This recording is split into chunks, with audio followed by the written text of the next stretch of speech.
వదిన ఆడబిడ్డ వచ్చింది కదా అని ప్రొద్దున్నే లేసి ఈ చలికి అన్ని పనులను ఒక్కదానివే చేయకు. నేను లేచిన తర్వాత ఇద్దరం కలిసి ఓ చేసుకో. దండి పని నేను చేసుకోనా వదిన, నువ్వు రెస్ట్ తీసుకో. మా మంచి వదిన అయినా ఇద్దరం కలిసి చేసుకుందాం. Good night. Good night. తెల్లారిందా? టైం ఎంత అవుతుంది? అమ్మో 8 అవుతుంది. పనంతా వదిన చేసుకుంటుంది కావచ్చు. వదిన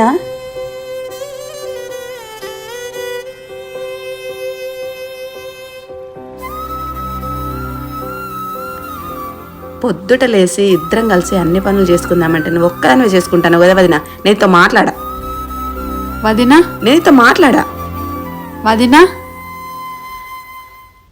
వదినా హ! ఏమైంది వదిన? బోళ్ళు బయటేసిన, బట్టలు నానబెట్టిన. బోల్ తోముతావా బట్టలు పిండుతావా?